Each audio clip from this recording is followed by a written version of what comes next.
Hello dear student, आज हम शुरू करते हैं चैप्टर 2 के न्यूमेरिकल्स। ठीक है ना। चैप्टर फर्स्ट और सेकंड के न्यूमेरिकल मैं आपको करा रहा हूँ। फर्स्ट के तो आपको मैंने क्लासेस में ही करा दिए थे, सेकंड के न्यूमेरिकल मैं आपको करा रहा हूँ। सेकंड की सभी थ्योरेटिकल पोर्शन मैंने आपको सेंड कर दिया है, वो अपना वर्क अपना कॉपी पे करना है। सेकंड का जो न्यूमेरिकल पोर्शन है वो मैं आज आपको कराता हूँ। सबसे पहले हम सेकंड के न्यूमेरिकल के फॉर्मूले देख लेते हैं। सेकंड चैप्टर के सबसे पहले हमारा जो फॉर्मूला होता है ये होता है अपवर्तनांक का। अपवर्तनांक को हम किससे डिनोट करते हैं? एन से। एन का जो फॉर्मूला होता है ये होता है सी अपॉन वी। सी क्या होता है? वायु में प्रकाश की चाल, और वी क्या है? किसी भी माध्यम में प्रकाश की चाल। सी जो वायु में प्रकाश की चाल होती है ये हमारी 3 गुना 10 की पावर 8 मीटर पर सेकंड होती है, जो हमारी वायु में प्रकाश की चाल होती है। ठीक है। जबकि माध्यम में हमारी प्रकाश की चाल कुछ भी हो सकती है। जल के लिए हमारी प्रकाश की चाल अलग होती है, कांच में प्रकाश की चाल अलग होती है। जबकि दूसरा फॉर्मूला था इसका V1 अपॉन V2, पहले माध्यम में प्रकाश की चाल बटे दूसरे माध्यम में प्रकाश की चाल। जबकि इसका अपवर्तनांक का फॉर्मूला था दूसरा N2 अपॉन N1 और बराबर λ1 अपॉन λ2। मतलब तरंग दैर्ध्य अगर दे देता है तो तरंग दैर्ध्य का ये फॉर्मूला हो जाता है। तीसरा हमारा फॉर्मूला होता है, नेक्स्ट फॉर्मूला होता है हमारा 1n2 किसके बराबर होता है? 1/2n1 के। मतलब ये एक दूसरे के अपोजिट होता है। इसी तरह ANG किसके बराबर हो जाएगा? हमारा 1/GNA के इक्वल हो जाएगा। फिर सबसे जो इंपॉर्टेंट फॉर्मूला आता है हमारा आता है WNG का। WNG किसके इक्वल होता है? हमारा ANG अपॉन AW के इक्वल होता है।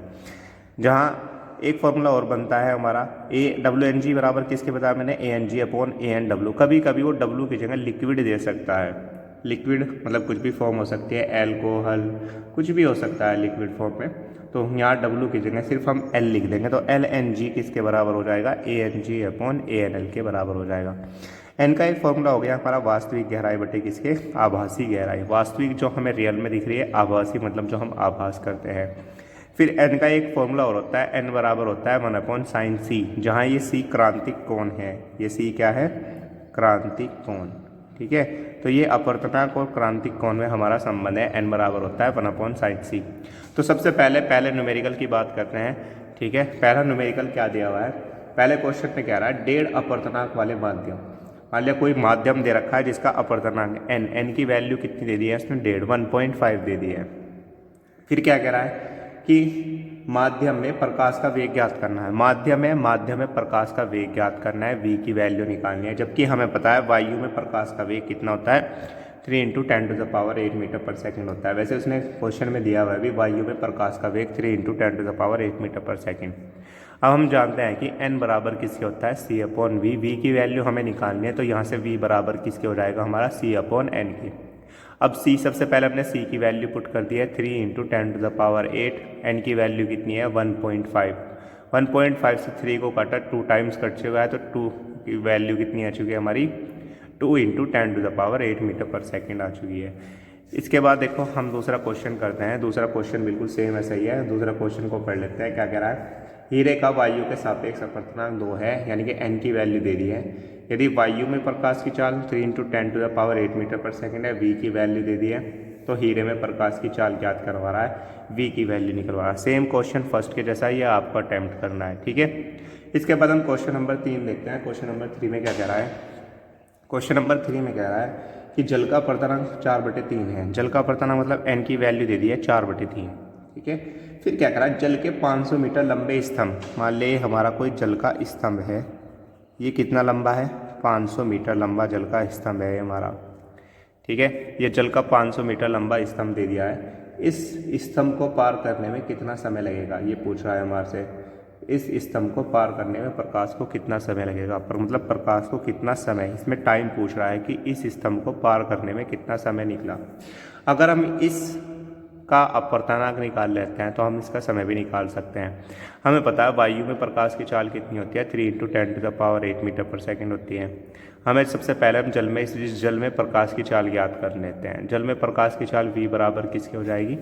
C अपॉन n के हो जाएगी। हमें पता अभी हमने ऊपर किया था। तो C की वैल्यू 3 × 10⁸ और n की वैल्यू 4/3। 3 कहाँ चला जाएगा? ऊपर। तो ये 3 3 जा 9/4 × 10⁸ मीटर पर सेकंड। ये तो हमारी जल में चाल आ गई। अब हमें पूछ क्या रहा है? वो कह रहा है कि प्रकाश को कितना समय लगेगा इस स्तंभ को पार करने में। तो समय पूछ रहा है, जल में समय पूछ रहा है। अब हमें फॉर्मूला पता है बच्चों, समय बराबर किसके होता है? दूरी बटे चाल की। कितनी दूरी तय कर रहा था वो 500 मीटर लंबा स्तंभ है, 500 लिख दिया हमने। चाल चाल हमारी कितनी आई, 9/4 इंटू 10�8, तो 9/4 कहाँ चला गया ऊपर इंटू 10⁸। जब हम इनकी कैलकुलेशन करेंगे तो 5 चौक 20 कितना हो गया है 2000 हो चुका है, ठीक है, इंटू अपॉन में कितना 9 इंटू 10⁸। अब ये तो दो जीरो हैं, इनको हम 10 की पावर प्लस 2 कह सकते हैं। ऊपर जाएंगे तो 2 8 प्लस के 2 6 बची माइनस की, और 20 को 9 से अपॉन डिवाइड करेंगे तो 2.2 इंटू 10⁻⁻6 सेकेंड हो जाएगा। ये जो 10 की पावर -6 सेकेंड होते हैं ये माइक्रो होती है, तो हम इस क्वेश्चन को ये भी कह सकते हैं 2.2 माइक्रो सेकेंड। ये भी हमारा आंसर हो सकता है, नहीं तो ये आंसर यहाँ पे भी हमारा बिल्कुल ठीक है, करेक्ट है, क्योंकि एक माइक्रो में 10⁻⁻6 सेकेंड होते हैं। तो ये माइक्रो में हमको आंसर दिया हुआ है, तो कंफ्यूज मत होना, हम यहाँ पे भी छोड़ सकते हैं, यहाँ पे भी हम माइक्रो सेकेंड में भी लिख सकते हैं। नेक्स्ट क्वेश्चन करते हैं हम। नेक्स्ट क्वेश्चन नंबर हमारा आता है 4 क्वेश्चन हमारा देखना। 4 क्वेश्चन इंपॉर्टेंट है इस तरह का, जो हमें क्वेश्चन नंबर चैप्टर नंबर 3 में भी इस तरह के हमें क्वेश्चन करने पड़ेंगे। इसके बेसिस पे मोस्ट इंपॉर्टेंट क्वेश्चन आता है, एग्जाम में भी क्वेश्चन 3 नंबर का आता है। इस चैप्टर में से ज़्यादा न्यूमेरिकल आपको एग्जाम में नहीं देखने को मिलेंगे, ज़्यादा से ज़्यादा 1 नंबर का आपको एग्जाम में इस चैप्टर से मिल जाएगा, ठीक है। तो हम क्वेश्चन नंबर 4 देखते हैं। क्वेश्चन नंबर 4 में क्या कह रहा है, एल्कोहल और कांच के अपवर्तनांक क्रम से 1.36 व 1.4 है। देखो सबसे पहली बात मैं आपको बता दूं, उसने एल्कोहल का अपवर्तनांक दे रखा कितना 1.36 और कांच का अपवर्तनांक कितना दे रखा 1.54। जब भी इस तरह का क्वेश्चन दे दे हमेशा याद रखना, हमेशा वो वायु के सापेक्ष अपवर्तनांक होंगे, ठीक है ना। तो कभी भी अगर एल्कोहल या कांच या जल या किसी का भी उसने अपवर्तनांक दे रखा है तो हमेशा वायु के सापेक्ष अपवर्तनांक होते हैं। देखो सबसे पहले कह रहा हूँ एल्कोहल को मैं हम इंग्लिश में वैसे एल्कोहल भी लिख सकते हैं, यहाँ पर मैं लिक्विड से फॉर्म से प्रदर्शित करता हूँ क्योंकि एल्कोहल लिक्विड फॉर्म में होता है। तो मैं कह रहा हूँ ANL मतलब वायु के सापेक्ष लिक्विड। एल्कोहल का अपवर्तनांक कितना दिया उसने 1.36 और कांच का कितना दिया है 1.54। तो ये भी किसके सापेक्ष हो गया, वायु के सापेक्ष हो गया। अब वो किसका अपवर्तनांक ज्ञात करवा रहा, एल्कोहल के सापेक्ष कांच का अपवर्तनांक, एल्कोहल के सापेक्ष कांच का अपवर्तनांक ज्ञात करवा रहा। मैंने आपको बताया था जो सबसे शुरू में लिखा हुआ होता है इसके तो सापेक्ष होता है, और जो बाद में लिखा रहता है इसका अपवर्तनांक होता है, ठीक है। तो ये वायु के सापेक्ष किसका अपवर्तनांक है, कांच का। इसी तरह ये एल्कोहल के सापेक्ष किसका अपवर्तनांक हो गया, कांच का अपवर्तनांक हो गया। अब हमें फॉर्मूला पता है कि LNG किसके बराबर होता है भाई, ANG/ANL के। ये फॉर्मूला कहाँ से है हमारा, क्योंकि हमें पता है WNG किसके बराबर होता है ANG/ANW। तो सिर्फ जहाँ W था उसकी जगह हमने L पुट किया, तो LNG किसके बराबर हो गया ANG/ANL के। ANG की वैल्यू हमने पुट कर दी है, ANL की वैल्यू हमने पुट कर दी है। जब हमने इनका कैलकुलेशन किया तो हमारा आंसर आया 1.13, ठीक है। यही इसका आंसर है। हमेशा अपवर्तनांक की कोई यूनिट नहीं होती, कोई मात्रक नहीं होता अपवर्तनांक का, याद रखना है आपको, ठीक है। तो इसको डायरेक्ट लिखा जाता है। क्वेश्चन नंबर आप 6 देखिए, 6 क्या कह रहा है। क्वेश्चन नंबर 6 में क्या कह रहा है, क्वेश्चन नंबर 6 में कह रहा है, क्वेश्चन नंबर 6 की बात करते हैं। निर्वात में एक वर्णी प्रकाश की तरंग दैर्ध्य, निर्वात मतलब जहाँ वायु उपस्थित ना हो उसकी तरंग दैर्ध्य दे दी, कितनी दे दी 6000 एंगस्ट्रॉम, 6000 एंगस्ट्रॉम, और एक एंगस्ट्रॉम पे 10⁻⁻10 मीटर होते हैं, तो हमने λ1 की वैल्यू दे दी है। फिर क्या कह रहा है, यदि कांच का अपवर्तनांक कितना हो 1.5 हो, एन की वैल्यू कितनी दे दी है 1.5 दे दी है। तो ये कह रहा कांच में प्रकाश की तरंग दैर्ध्य λ2 की वैल्यू निकलवा रहा है। हमने आपको फॉर्मूला बताया था, जो अपवर्तनांक है n बराबर किसके होता है λ1/λ2 के, ठीक है। तो यहाँ से λ2 की वैल्यू कितनी हो जाएगी λ1/n। तो हमने सबसे पहले इसकी वैल्यू रख दी, पुट कर दिया 1.5 पॉइंट रहा है, ऊपर 1 0, 15 चौका 60, 4000 गुणा 10 की घात माइनस के 10 मीटर। ये तो ये आंसर लिख दो, परंतु 10 की पावर 10 मीटर हमने किस में बताई थी एंगस्ट्राम में। तो λ2 की वैल्यू कितनी होगी भाई हमारी 4000 एंगस्ट्राम हो चुकी है। तो ये हमारा दूसरा छठा क्वेश्चन का आंसर था।